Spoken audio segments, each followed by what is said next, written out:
Saya akan mempresentasikan mengenai penggunaan biaya standar dan menetapkan biaya standar.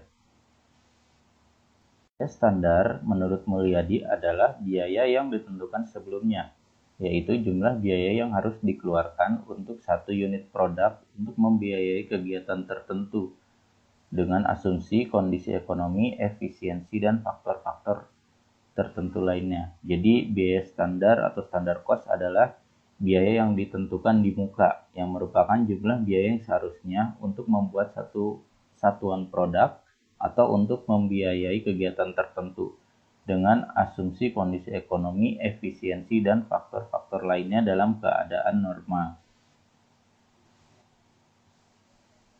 Cost assignment approach. Untuk biaya manufaktur itu sebagaimana kita tahu terdiri dari 3 item. Yang pertama adalah direct material atau bahan baku, yang kedua direct labor atau biaya tenaga kerja langsung, dan yang ketiga adalah factory overhead. Di sini ada 3 biaya yang biasanya digunakan oleh perusahaan. Yang pertama yaitu actual costing system, yang kedua normal costing system, dan yang ketiga adalah standard costing system. Untuk actual costing system, direct material, direct labor, dan factory overhead itu semua menggunakan biaya aktual. Sedangkan untuk normal costing system, direct material dan direct labor menggunakan aktual cost, sedangkan untuk overheadnya sendiri dia telah dianggarkan atau tidak menggunakan aktual cost. Sedangkan untuk standar costing sendiri, direct material, direct labor maupun factory overhead yaitu menggunakan biaya yang telah ditetapkan. Ada 2 alasan mengapa biaya standar diterapkan. Yang pertama, untuk memperbaiki perencanaan dan pengendalian serta memperbaiki pengukuran kinerja. Standar unit adalah syarat fundamental bagi sistem anggaran fleksibel yang merupakan kunci sistem perencanaan dan pengendalian yang baik. Sistem pengendalian anggaran membandingkan biaya aktual dan biaya yang dianggarkan dan menghasilkan adanya variansi. Dengan mengembangkan standar harga per unit dan standar kuantitas, variansi keseluruhan dapat dipisahkan menjadi variansi harga dan variansi efisiensi atau penggunaan. Yang kedua, memfasilitasi perhitungan biaya produk. Dalam sistem perhitungan biaya standar, biaya-biaya dibebankan pada produk dengan menggunakan standar kuantitas dan harga. Untuk dibebankan pada produk menggunakan standar kuantitas dan harga untuk ketiga harga pokok produksi, yaitu bahan baku langsung, tenaga kerja langsung, dan overhead pabrik. Sebaliknya, sistem perhitungan biaya normal menentukan perhitungan biaya overheadnya itu menggunakan biaya standar, sedangkan untuk biaya bahan baku langsung dan biaya tenaga kerja langsung menggunakan aktual atau biaya aktual. Kemudian kita masuk ke jenis-jenis standar. Yang pertama itu adalah standar teoritis. Standar teoritis disebut juga dengan standar ideal atau standar teknis, yang merupakan suatu standar pada kondisi operasi yang sempurna, di mana semua pelaksana dan fasilitas dapat bekerja dengan tingkat yang paling efisien. Standar ini umumnya tidak digunakan untuk mengukur kinerja atau prestasi suatu pelaksanaan, tapi hanya digunakan sebagai dasar untuk menetapkan standar yang realistis. Yang kedua adalah standar dasar atau basic standard. Standar dasar disebut juga dengan standar historis, adalah suatu standar yang didasarkan pada informasi masa lalu. Standar ini memberikan kerangka kerja untuk membandingkan kinerja dari beberapa periode. Standar ini disebut juga sebagai standar jangka panjang. Kemudian yang ketiga yaitu standar pelaksanaan terbaik yang dapat dicapai atau normal standar. Standar pelaksanaan terbaik yang dapat dicapai adalah suatu standar yang didasarkan pada kondisi operasi yang efisien. Standar ini telah memperhitungkan hambatan-hambatan yang dapat dihindari, seperti waktu untuk memelihara fasilitas, waktu istirahat, dan faktor-faktor kelelahan karyawan. Standar ini merupakan standar realistis yang dapat dicapai oleh pelaksana yang bekerja dengan efisiensi tinggi, sehingga merupakan tingkat kinerja yang banyak digunakan di dalam praktek. Kemudian kita lihat tujuan sistem biaya standar. Tujuan sistem biaya standar satu, sebagai pedoman kegiatan produksi. Yang kedua, mendorong produktivitas dan efisiensi. Ketiga, sebagai dasar penyusunan anggaran atau budget biaya produksi. Yang keempat, sebagai alat pengukuran prestasi kinerja atau performa manajemen produksi. Kemudian, manfaat penggunaan biaya standar sendiri yaitu satu, memfasilitasi perencanaan manajemen, membantu manajemen dalam fungsi pengendalian terkait evaluasi atas pengendalian harga. Yang ketiga, menyederhanakan perhitungan prosedur biaya dan mempercepat pelaporan biaya. Terus yang keempat, menentukan ada atau tidaknya varian. Kemudian yang kelima, dapat menentukan harga jual produk itu sendiri. Kemudian untuk menetapkan biaya standar, itu biasanya yang ditetapkan adalah standar price atau standar harga, standar quantity, itu biasanya digunakan atau ditetapkan pada direct material atau bahan baku langsung. Kemudian standar rate dan standar time, standar waktu, ini biasanya ditetapkan pada biaya tenaga kerja langsung atau direct labor. Kemudian standar rate itu juga ditetapkan untuk variable overhead dan fixed overhead. Ini kita ada simulasi atau contoh soal.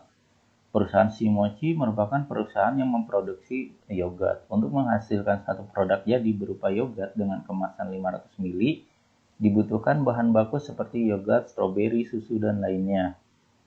Berikut standar cost sheet untuk perusahaan Shimochi. Di sini bisa kita lihat untuk direct material atau bahan baku langsungnya yang terdiri dari yogurt, kemudian sampai dengan botol, ini standar price-nya ini sudah ditentukan. Jadi untuk memproduksi satu buah yogurt kemasan 500 ml itu sudah ditentukan baik harga maupun kuantitinya. Di sini bisa kita lihat yogurtnya sendiri harganya Rp40 dengan penggunaan sebanyak 250 ml dan juga bahan baku lainnya, sehingga total untuk biaya bahan baku langsungnya, biaya standarnya itu adalah 30.000. Kemudian direct labor itu operator mesin, standar price-nya itu 325. Dan waktu yang diperlukan itu standarnya adalah 20 menit. Sehingga untuk total direct labor standarnya itu adalah 6.500. Kemudian juga variable overhead maupun fixnya ini standarnya itu adalah totalnya adalah 10.000. Sehingga total standar unit cost untuk memproduksi satu yogurt itu budget atau biaya yang telah distandarkan adalah 46.500. Apabila kita ingin memproduksi lebih dari satu atau ini kita tinggal mengalihkannya saja.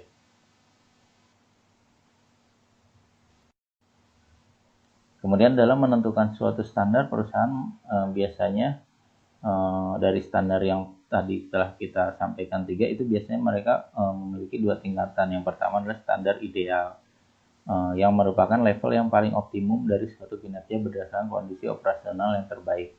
Yang kedua adalah standar normal, merupakan level yang paling efisien dari suatu kinerja yang masih mungkin bisa dihasilkan pada kondisi operasional yang diharapkan.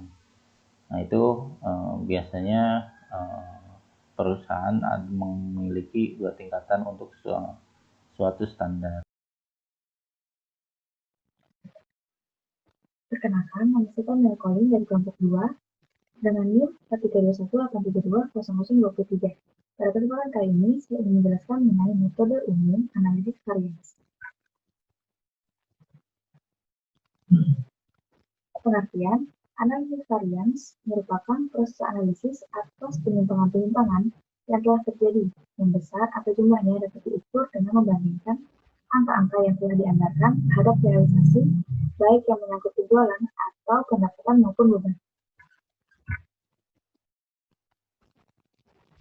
Suatu varians dapat disebabkan oleh kejadian acak yang tidak diharapkan terulang kembali, masalah sistematis yang dapat diperbaiki, atau standar yang tidak tepat. Misalnya, jika proses manufaktur berubah, maka standar fisik juga mungkin berubah. Ada dua jenis varians, yakni varians yang menguntungkan dan juga varians yang tidak menguntungkan.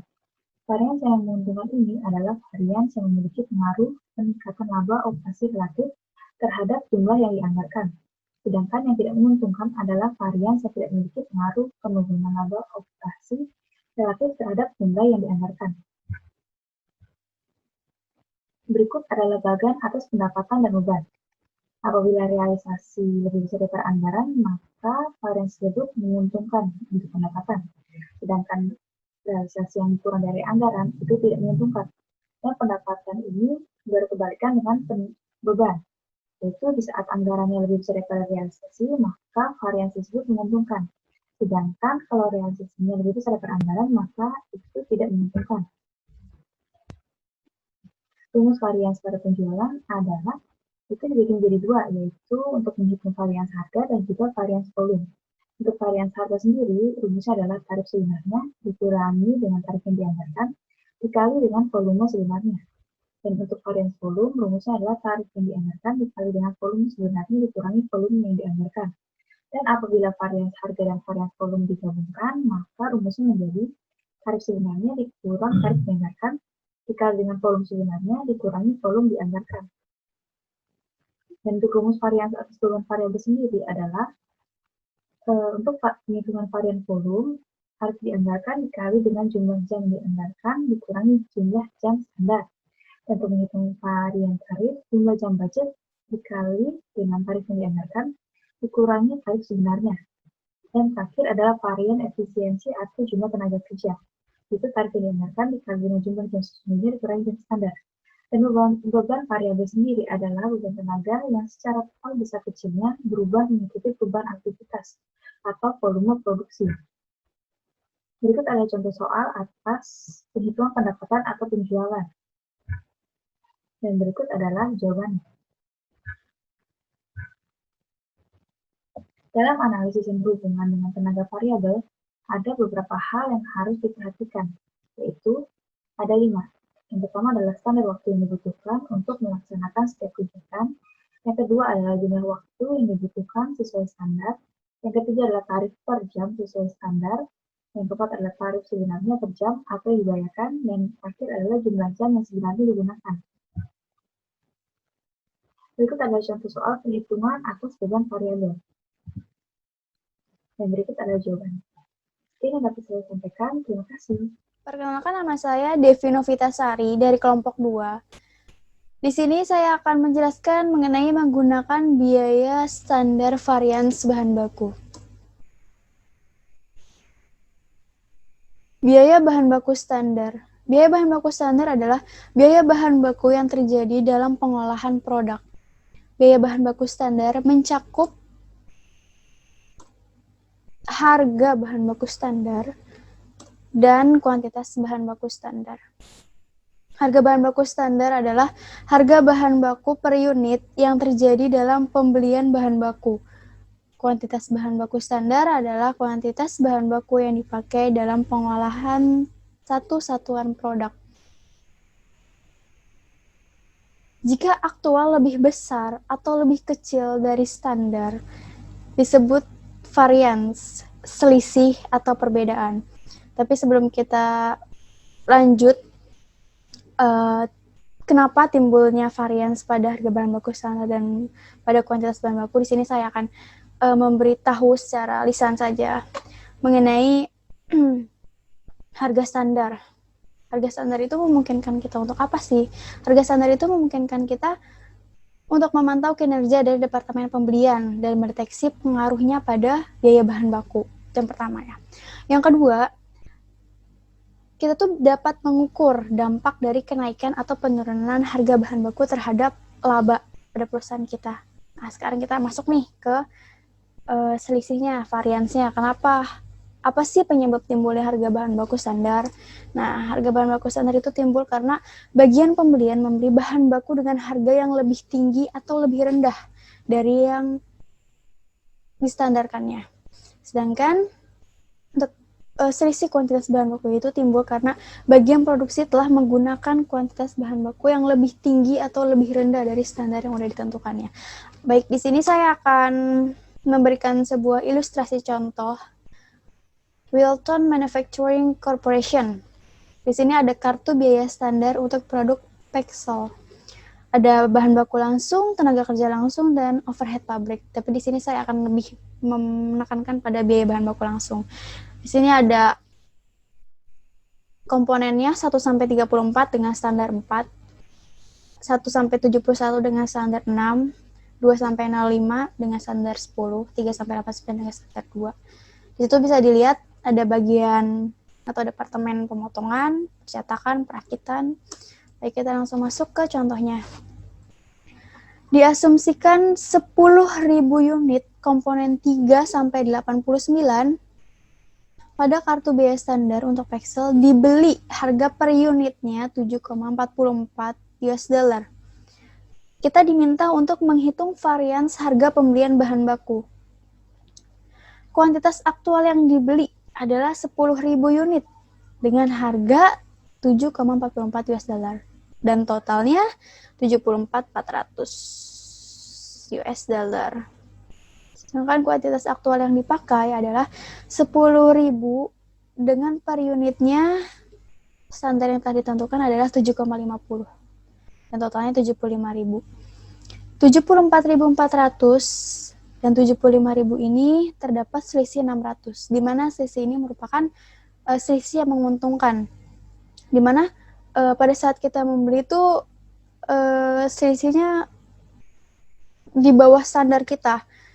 Jadi kita bisa produksi lebih banyak gitu. Kita bagian contoh soal selanjutnya ada. Nah, gimana kita mengeluarkan yang kita produksi itu sebanyak 9.500 unit dari komponen 3-89 ini. Berarti kita masih tetap memakai harga standar yang sama ya, 7,50 untuk yang digunakannya standarnya. Oke, kuantitas aktualnya 9.500 dikali 7,44 US dollar itu dari harga pembelian yang sebelumnya yang tadi. Totalnya adalah 70.680 US dollar. Kuantitas aktual yang digunakan adalah 9.500 dengan per unit standarnya 7,50. Dan totalnya adalah 71.250.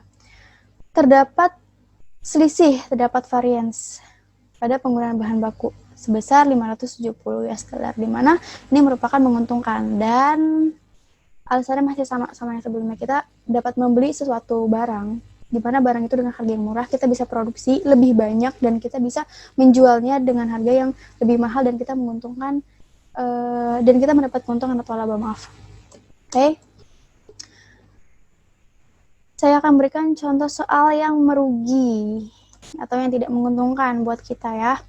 Nih, contohnya adalah ketika kita ngebeli 10.000 dengan standar, jika kita menggunakan pakai standar ya, standar.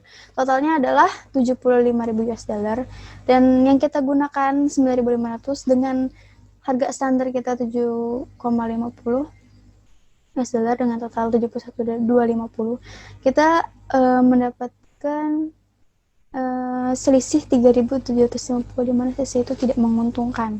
Di sini sebenarnya pada saat kita melakukan sebuah pembelian, kita menyimpan dalam proses penyimpanan, dan penyimpanan persediaan bahan baku itu juga mempunyai suatu biaya, dan itu yang mungkin membuat rugi jika bahan baku tersebut terus-terusan kita simpan, tidak kita untuk proses atau apa gitu, karena biaya penyimpanannya juga tidak murah gitu. Untuk mungkin kalau misalnya emang disimpan di freezer, untuk biaya freezernya, listriknya, AC-nya atau apa gitu kan, jadi usahakan FIFO sih, first in first out gitu. Oke, di sini ada satu contoh soal lagi. Diilustrasikan 4.668 unit ekuivalen dari Pexel yang diproduksi Departemen Perakitan. Oke. Kartu biayanya menyatakan bahwa dibutuhkan 2 unit komponen dari 3 sampai 89. Sehingga kuantitas standarnya yang diperbolehkan adalah di 9,336. 2 kalinya 4.668 ya. Jadi kita hitung varians kuantitas bahan baku. Nah, kuantitas aktual yang digunakannya 9.500 dikali 7,50 US dollar harga standarnya, dan totalnya 71.250. Dan kuantitas standar yang diperbolehkan adalah 9.336 dikali dengan per unitas standar, dan totalnya adalah 70.020. Terjadilah varians kuantitas bahan baku sebesar 1.230, dan ini tidak menguntungkan. Ya, ini tidak menguntungkan. Oke, terima kasih. Saya ingin meminta maaf yang sedalam-dalamnya jika ada kekurangan, kesalahan dalam presentasi yang saya buat ini.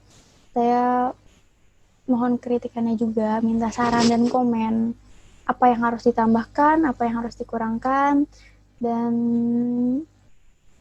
Assalamualaikum warahmatullahi wabarakatuh.